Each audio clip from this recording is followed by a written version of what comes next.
El 30 de septiembre de 1995, en Lake Tahoe, un hombre salió a pelear vestido de novia, con velo, con vestido blanco largo y con la liga puesta en la pierna, que se quitó arriba del ring delante de todo el mundo.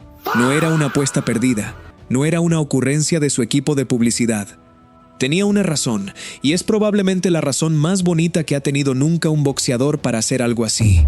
Esa razón tardó años en saberse, y cuando por fin se supo, cambió por completo lo que aquella imagen significaba. Aquel hombre había nacido dentro de un circo. Literalmente dentro. Su abuela atendió el parto entre las carpas. Entraba al cuadrilátero dando volteretas hacia atrás, bailaba entre asalto y asalto, se rapaba dibujos y mensajes enteros en la cabeza, con un peluquero que viajaba con él a cada pelea solo para eso. Le decían el maromero.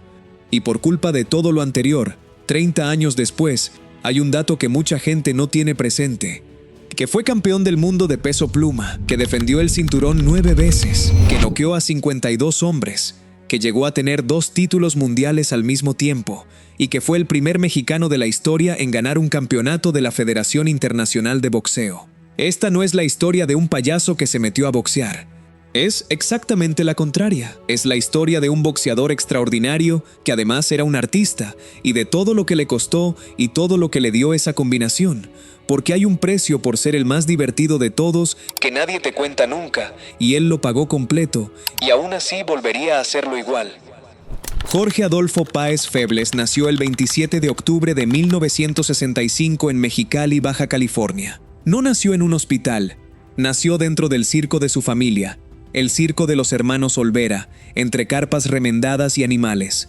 Quien lo trajo al mundo fue su propia abuela, que atendió el parto ahí mismo. Ese detalle no es un adorno pintoresco, es la clave de todo lo demás. Un circo itinerante mexicano de aquellos años no era un empleo, era una forma de vida completa. La familia entera trabajaba, se montaba y se desmontaba la carpa cada pocos días, se dormía donde se pudiera. Y los niños no tenían una infancia, tenían un oficio desde que aprendían a caminar. Acróbata, malabarista y payaso antes de los 10 años. Y de los 3, el difícil es el payaso. Público distinto cada noche, pueblo distinto, humor distinto. ¿Y 30 segundos para conquistarlos o ya no los conquistas nunca? Guárdate ese dato, 30 segundos. Es más o menos lo que tarda un boxeador en darse cuenta de a quién tiene delante. Porque había otra cosa que hacía falta en un circo que viajaba de pueblo en pueblo, y esa se la enseñó su tío. Heriberto Febles Olvera fue quien le puso los primeros guantes. Y no lo hizo pensando en campeonatos del mundo, ni en Las Vegas, ni en televisión. Lo hizo por una razón mucho más terrenal. Alguien tenía que sacar a los que se colaban sin pagar. Ese fue el primer empleo de Jorge Páez dentro del boxeo. Defender la taquilla del circo de su familia. Un adolescente flaco al que le enseñaron a pelear para que echara a los que se metían por debajo de la lona. Su escuela no fue un gimnasio con espejos y sacos, fue la entrada de una carpa, y ahí, sin que nadie lo planeara, se produjo la mezcla que lo hizo único. Porque la acrobacia y el boxeo no se parecen en nada. La acrobacia consiste en ser blando, elástico y temerario, y el boxeo consiste en ser sólido, compacto y prudente. Nadie lo había convertido nunca en un estilo. Otros peleadores habían sido flexibles. Él era un acróbata profesional con licencia de boxeo. Él las juntó porque no sabía que no se podía. El apodo llegó solo, y llegó por lo evidente. Cuando ganaba, Jorge Páez no levantaba los brazos como los demás. Daba una maroma, una voltereta completa, limpia, de acróbata profesional, en mitad del cuadrilátero. Y a un hombre que hace eso, solo se le puede llamar de una manera. Debutó como profesional en noviembre de 1984 en San Luis Río Colorado, Sonora. Tenía 19 años y ganó por nocaut técnico en 3 asaltos. Quien lo empujó a dar el paso fue su abuela, la misma mujer que lo había traído al mundo entre las carpas. Y hay algo ahí que lo separa de casi cualquier otra biografía de campeón mexicano. La mayoría de los grandes llegan al boxeo huyendo, del hambre, de la calle, de una casa rota. El boxeo es la salida de emergencia, la única puerta que ven abierta. Jorge Páez no huía de nada. Tenía oficio, tenía familia y tenía trabajo asegurado en la carpa hasta el final de sus días. Se metió porque le divertía y porque se le daba bien. Y esa diferencia, que parece pequeña, es la que explica la alegría con la que peleó siempre. No subía al ring a salvarse, subía a divertirse y a divertir. que es una manera muchísimo más difícil de llegar a campeón del mundo y una manera muchísimo más bonita. Al principio, una parte del mundo del boxeo no supo qué hacer con él. El boxeo mexicano tiene una escuela muy definida y muy orgullosa: presión constante, castigo al cuerpo, guardia alta, avanzar siempre, aguantar lo que haga falta. Una escuela construida sobre la idea de que el valor se demuestra recibiendo y que ha producido más campeones del mundo que casi ninguna otra del planeta. Es una escuela magnífica y hay que respetarla. Páez hacía otra cosa. Se doblaba, giraba, bailaba, sacaba la cabeza de sitio, hacía payasadas en mitad de un asalto. Para el aficionado más tradicional, aquello costaba de digerir. Lo que se entendió con el tiempo es que el circo no era el disfraz que tapaba al boxeador. El circo era el boxeador. Un acróbata profesional tiene una conciencia del propio cuerpo en el espacio que un peleador normal no desarrolla por mucho que entrene. Sabe exactamente dónde están sus pies, su cadera y su cabeza en cada instante, y sabe moverlos en direcciones que a otro cuerpo ni se le ocurren. Aplicado a un ring, eso es una ventaja enorme, y él fue el primero en descubrirlo, y encima pegaba.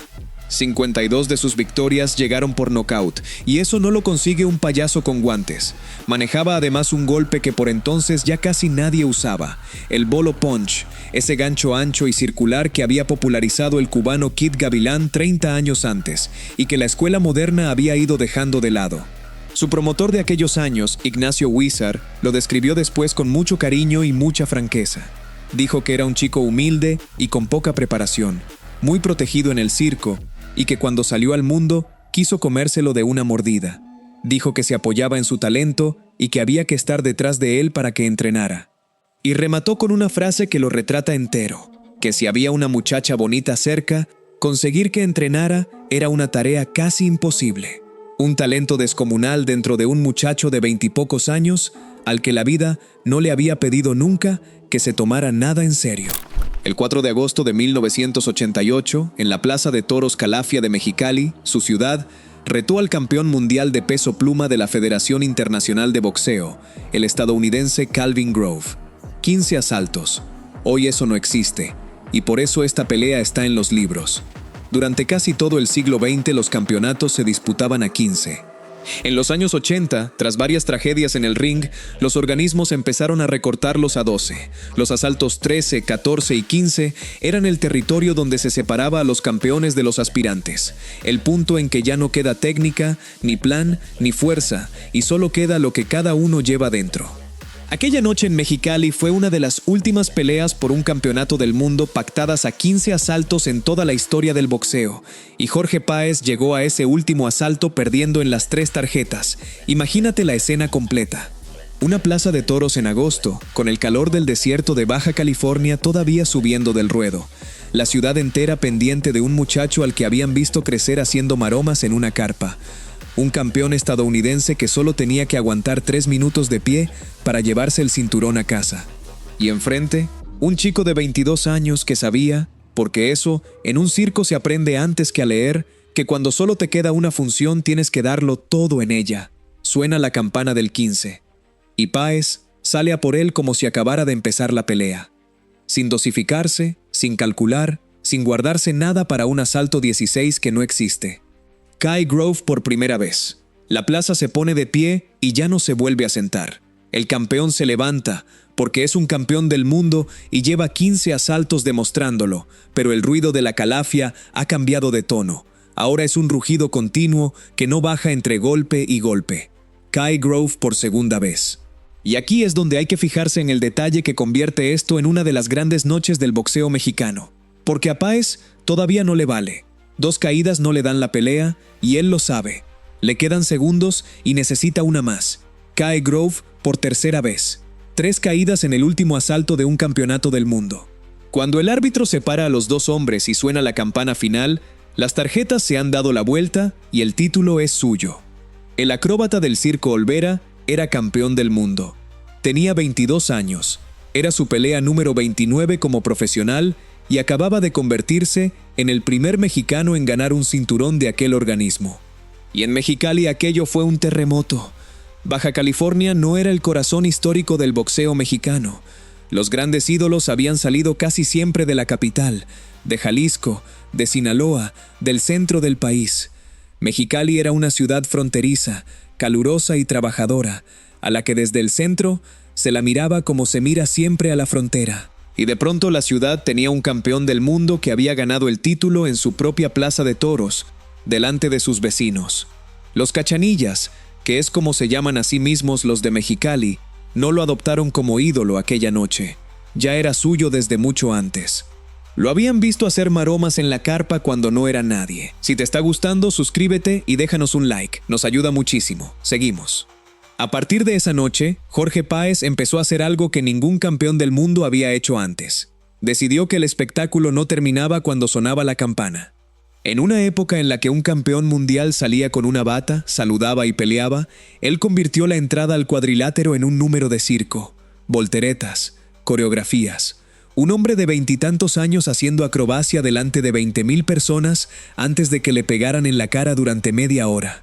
Los cortes de pelo se convirtieron en una institución. Se los hacía Javier Leiva, al que todos conocían como el Chobi, y que viajaba con él expresamente para diseñarle una cabeza nueva en cada pelea. Dibujos, figuras, palabras enteras rapadas al cero. Y aquí está lo que casi nunca se cuenta bien. Nada de eso era una excentricidad gratuita. Era un profesional del espectáculo haciendo su trabajo. Llevaba haciéndolo desde los 5 años. Sabía que un peso pluma no llena arenas por sí solo, que los pesos ligeros lo tienen muchísimo más difícil que los pesados para vender entradas, y que la única manera de que la gente pague por ver a un hombre de 57 kilos es darle algo que no pueda ver en ningún otro sitio. Lo tenía y lo usó. El resultado fue inmediato. HBO, la cadena que entonces era el escaparate más poderoso de este deporte, lo fichó. Jorge Páez se convirtió en el primer boxeador mexicano en firmar allí un contrato de 5 peleas. Un muchacho nacido entre carpas en Mexicali estaba en la televisión de pago estadounidense, en horario estelar, cobrando bolsas que su familia entera no habría visto junta en 3 generaciones de función en función. Años después, Páez le contó a un periodista que nunca llegó a ser consciente del tamaño que había alcanzado todo aquello. Y para explicarlo puso un ejemplo concreto. Contó que una vez llegó tarde a un aeropuerto, tan tarde que el avión ya se estaba moviendo por la pista. El personal de tierra lo reconoció, pidió por radio que la aeronave regresara y el avión volvió a por él. Un avión comercial dando marcha atrás, porque el que llegaba tarde era el maromero. Contaba esa historia sin presumir, con la extrañeza sincera de quien todavía no se explica cómo pudo pasarle. Ese es probablemente el rasgo más entrañable de Jorge Páez. Fue una de las figuras más reconocibles del deporte mexicano y nunca terminó de creérselo. Y mientras hacía todo el show, ganaba. Eso es lo que a veces se pierde de vista. Defendió el título 9 veces y no contra cualquiera. Le dio la revancha a Calvin Grove y esta vez no hizo falta llegar al final. Lo noqueó en el asalto 11. Y esa es la prueba más limpia de lo bueno que era, porque la primera vez le habían hecho falta el último asalto y 3 caídas para arrebatarle el cinturón por los pelos. 12 meses después, con el mismo hombre enfrente, lo resolvió cómodamente. Eso no lo hace la suerte. Eso lo hace un peleador que ha estudiado a su rival, que ha corregido lo que falló y que ha vuelto siendo mejor. Es la señal más fiable que existe para distinguir a alguien de verdad grande de alguien que tuvo una buena noche. Venció también por decisión a Stevie Cruz, ex campeón del mundo, el hombre que años antes le había arrebatado la corona nada menos que a Barry McGuigan. Se midió 2 veces con Troy Dorsey, otro campeón mundial, y después de un empate lo superó a los puntos. Y el 7 de abril de 1990, en el Hotel Hilton de Las Vegas, unificó su corona con la de Louis Espinosa, campeón pluma de la Organización Mundial de Boxeo. Los dos ya se habían visto antes y habían empatado. Esta vez ganó Páez a los puntos. 2 cinturones mundiales al mismo tiempo. Los números fríos de toda su carrera dicen esto. En peleas por títulos del mundo, terminó con 7 victorias, 4 derrotas y 2 empates. Y frente a hombres que habían sido campeones mundiales, su balance final fue de 9 victorias, 7 derrotas y 2 empates. 9 victorias contra excampeones del mundo. Ese es el dato que conviene tener a mano la próxima vez que alguien enseñe la foto del vestido de novia y se ría. Entre 1988 y 1990, Jorge Páez era el hombre a batir en el peso pluma mundial, no uno de los buenos, el que tenía los cinturones y al que había que ir a buscar. Y llegó ahí desde una carpa de circo, sin escuela olímpica y sin pedigrí. Mientras tanto, el personaje empezaba a desbordar también fuera del ring, y de la mejor manera posible. Porque el espectáculo mexicano hizo con él lo que hace siempre con cualquiera que tenga carisma de verdad: lo fichó. En 1993 apareció como coprotagonista de una película llamada Zapatos Viejos, junto a Gloria Trevi, que en aquel momento era la artista más grande del país. Al año siguiente tuvo un papel en una producción estadounidense, y con el tiempo apareció también en telenovelas mexicanas. Un campeón del mundo de peso pluma haciendo cine con la mayor estrella pop de México. Con cualquier otro boxeador sería impensable. Con él parecía lo más natural del planeta, porque en realidad era volver a casa. El escenario, las luces, el público. Hay una anécdota de aquellos años que lo retrata entero. Antes de una de sus peleas en la monumental Plaza de Toros México, el cantante Jorge Muñiz salió a entonar el himno nacional y se le fue la letra a media estrofa, en directo, delante de una plaza llena. Aquella noche el maromero despachó a su rival en 2 asaltos. Y durante años, cada vez que alguien recordaba lo del himno, recordaba también quién peleaba esa noche. Él era así. Hasta cuando el número lo protagonizaba otro, terminaba formando parte del espectáculo. Y todavía no hemos llegado al vestido. Un peso pluma no puede seguir siéndolo eternamente. El cuerpo crece, la báscula se convierte en una tortura y llega el momento de elegir entre destruirse para dar el peso o subir de categoría y pelear contra hombres más grandes. Páez dejó vacante el título y subió. Y aquí conviene reconocerle algo, porque es de las cosas más honorables que hizo en su carrera. Podría haberse quedado abajo, exprimiendo el cinturón contra rivales cómodos durante 3 o 4 años más. Eligió lo contrario, subir de división y buscar a los mejores del mundo, aunque fueran más grandes que él.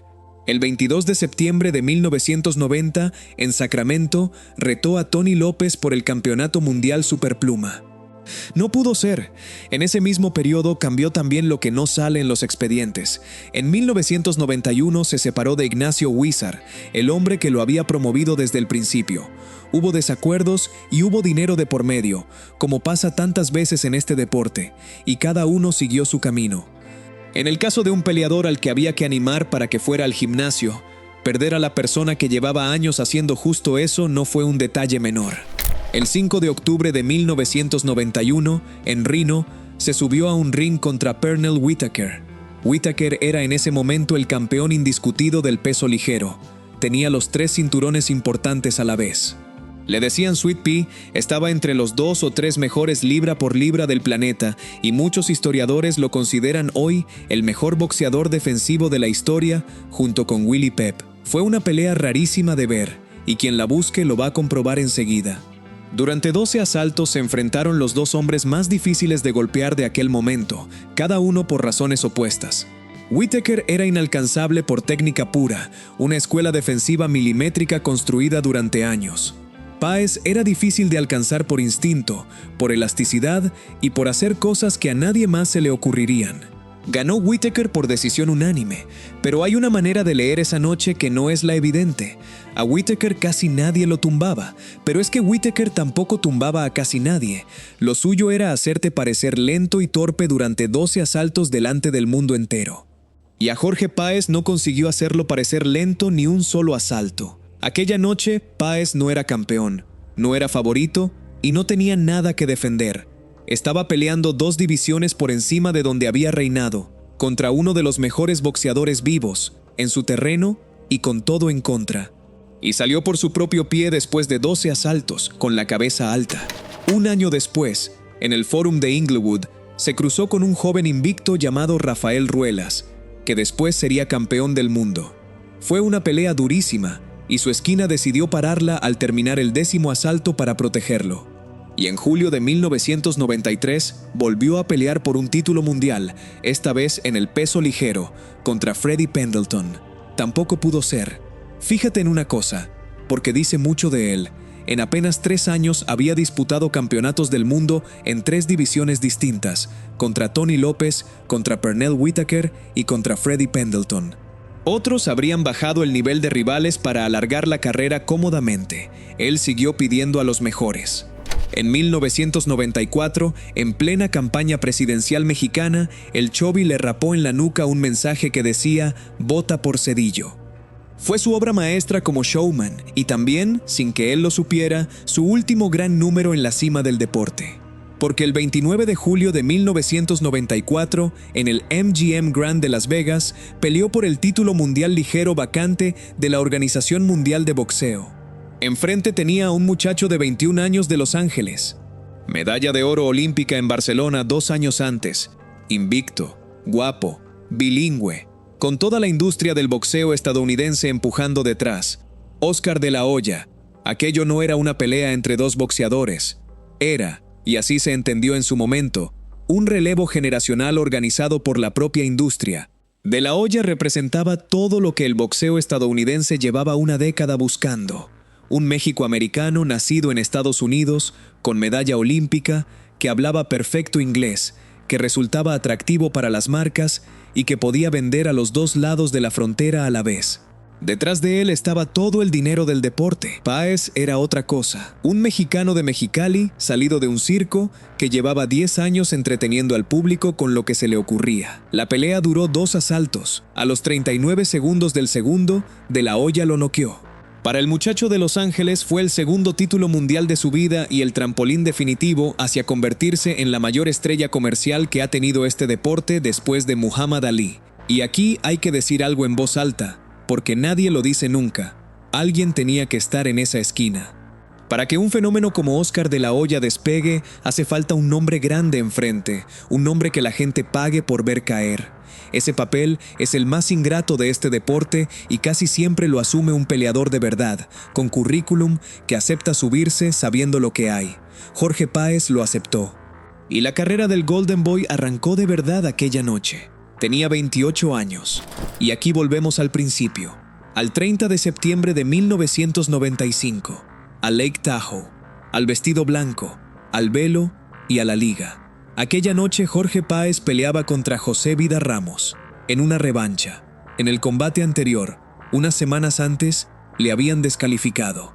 Salió del túnel con un vestido de novia completo, tirando golpes de calentamiento que el velo le entorpecía. Los comentaristas no sabían si reírse o taparse la cara. El público enloqueció, y la razón por la que lo hizo, la que se supo mucho después, es esta.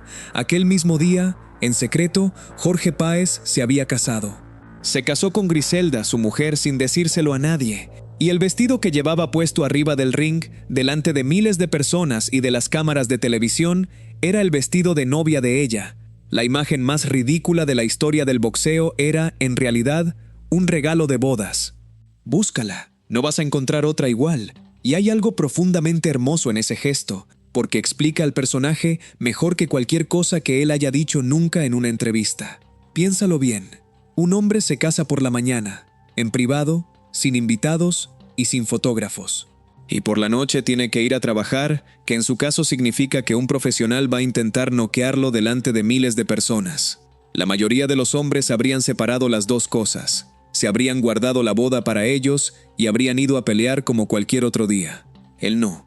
Él cogió lo más importante que le había pasado en su vida y se lo llevó al escenario, porque no concebía vivir algo bonito y no compartirlo con el público. Nadie en aquella arena entendió lo que estaba viendo. Se rieron de él pensando que era otra locura del maromero. Y en realidad estaban asistiendo, sin saberlo, a la celebración de boda de un hombre que quiso que su noche más feliz la vieran todos. Así funciona la cabeza de la gente de circo. La vida y el número son la misma cosa. Y 31 años después siguen casados. Siguió peleando hasta 2003. Peleó contra Genaro Hernández, contra José Luis Castillo, que después sería campeón del mundo y protagonizaría una de las mejores peleas de la historia moderna contra Diego Corrales. Peleó en arenas grandes y en salas pequeñas, en Mississippi, en Idaho, en Texas, en Utah. Esa larga etapa final es fácil de juzgar desde fuera y merece que se cuente con cuidado. Un boxeador que ha sido campeón del mundo no sabe hacer otra cosa. Empezó a los 19 años, no aprendió otro oficio y llega a los 30 con un currículum de una sola línea. Cuando aparece una oferta para pelear, esa oferta no se rechaza. Y está lo que casi todos los excampeones acaban admitiendo tarde o temprano, que ningún trabajo del mundo se parece ni de lejos a la sensación de que 20,000 personas griten tu nombre. Un hombre que ha sentido eso a los 22 años pasa el resto de su vida queriendo volver a sentirlo. Pero en su caso había algo más, y es la parte más delicada de esta historia. Un boxeador que siempre fue serio. Cuando envejece, recibe del público el beneficio de la dignidad. Se dice que fue un guerrero, que dio todo lo que tenía, que se merece un descanso. Al que hizo reír le cuesta más conseguir eso, porque la gente sigue esperando el número, sigue esperando la maroma y el disfraz, y llega un día en que el cuerpo ya no acompaña al espectáculo como lo acompañaba a los 23 años. Ese fue el precio que pagó por haber sido el más divertido de todos. Y conviene decirlo claro, no lo pagó por ningún error suyo, lo pagó porque el cuerpo se le acabó antes que las ganas, que es exactamente lo que les pasa a todos los que se dedican a esto, sin excepción. La diferencia es que a él se le notaba más, porque él siempre estaba encendido. El 5 de diciembre de 2003, en el Dodge Theater de Phoenix, se subió por última vez a un ring, contra el estadounidense Scott McCracken. Ganó por decisión a 10 asaltos. Y ese detalle merece subrayarse, porque en este deporte casi nunca ocurre. El maromero Páez se retiró ganando 19 años de carrera, 98 peleas profesionales, 79 victorias, 52 de ellas por nocaut, 14 derrotas y 5 empates. Cerró su historia con el brazo en alto, que es como se merecía cerrarla. Como tantos boxeadores de su generación, Jorge Páez no conservó el dinero que ganó. Y decir simplemente que se lo gastó sería injusto, porque hay 3 cosas que explican eso mucho mejor. La primera ya la dijo su propio promotor, un chico humilde con poca preparación, protegido durante toda su infancia dentro del circo, que salió al mundo de golpe. Un hombre que a los 22 años firmaba contratos con la televisión estadounidense sin que nadie le hubiera explicado nunca qué es un contrato. La segunda es cómo funcionaba el dinero del boxeo. De cada bolsa salía la parte del promotor, la del manager, la del entrenador, el campamento entero, los sparrings, los viajes, las licencias y los impuestos en 2 países. Un campeón mundial de aquella época podía quedarse con bastante menos de la mitad de lo que anunciaban los periódicos. Y no había pensión, ni sindicato, ni fondo de retiro, ni nadie cuyo trabajo consistiera en cuidar el patrimonio del peleador. Y la tercera es la única que se aplica solo a él. Ser el maromero costaba dinero. El peluquero que viajaba a cada pelea costaba dinero. Los trajes costaban dinero. La producción de las entradas al ring costaba dinero. El personaje que llenaba arenas y que le consiguió el contrato con HBO era, al mismo tiempo, un gasto permanente que ningún otro boxeador de su categoría tenía. Y alrededor de un hombre generoso, divertido y con la cartera abierta se junta siempre mucha gente. Conviene no juzgar esto desde el sofá, porque el patrón se repite tanto que ya no es una cuestión de carácter individual. Pregúntate cuántos excampeones del mundo conoces que hoy vivan holgadamente de lo que ganaron peleando. Después, pregúntate cuántos promotores, cuántas televisoras y cuántas casas de apuestas siguen facturando con las peleas de aquella misma época. La diferencia entre esas 2 listas no la explica el carácter de los boxeadores. Durante unos años, Jorge Páez desapareció del foco. Un hombre que había estado en televisión estadounidense en horario estelar dejó de aparecer en ningún sitio.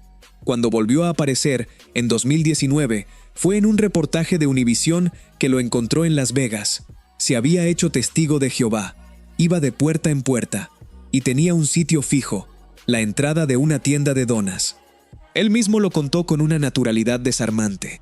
Dijo que un día pasó por ahí, vio que la entrada estaba sucia y que había gente, y pensó que si le dejaban predicar allí, él limpiaba a diario. Y así empezó, limpiaba y predicaba.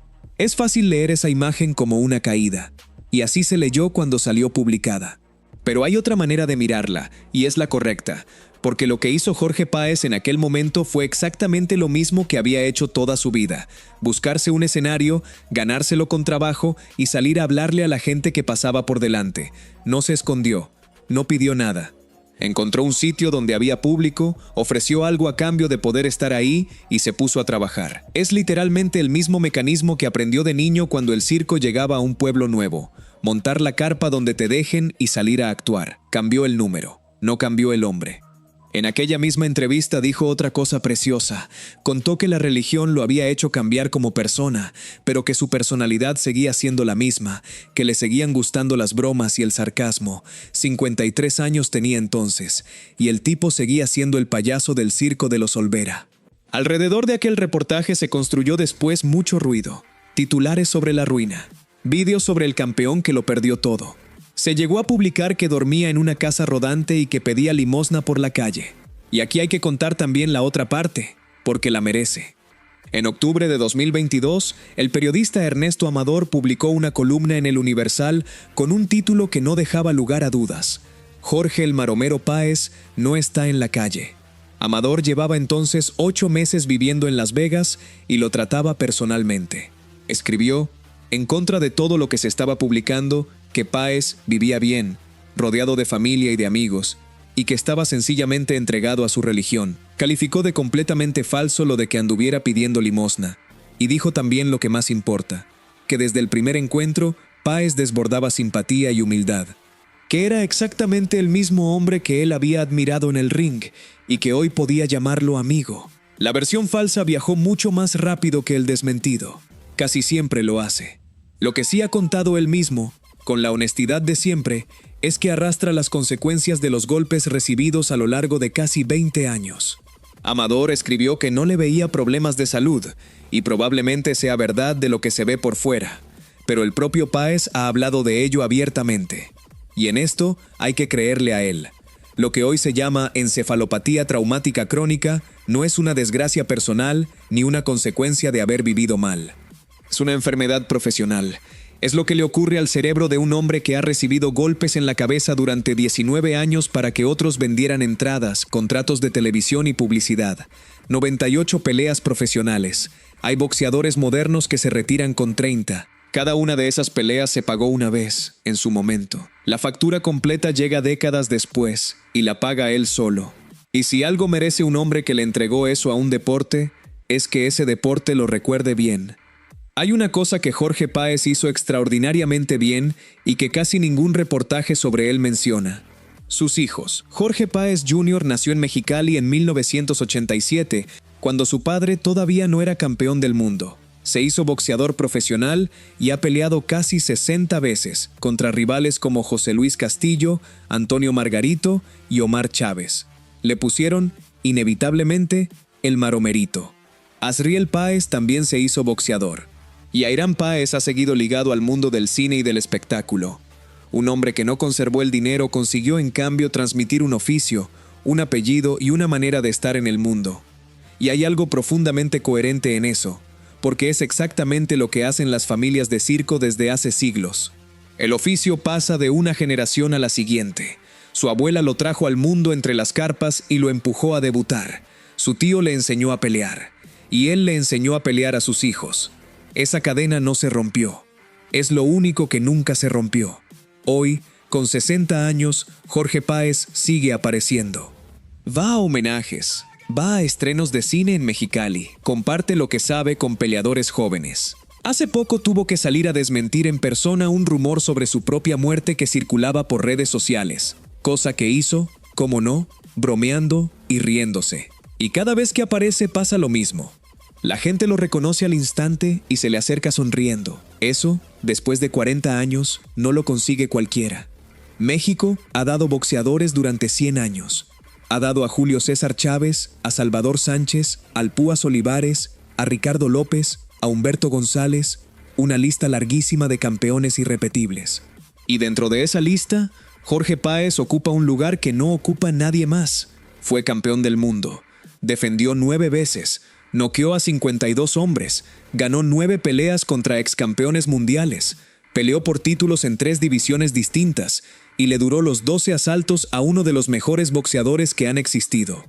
Abrió una puerta que ningún mexicano había abierto antes en la Federación Internacional de Boxeo y se retiró ganando, después de casi 100 peleas.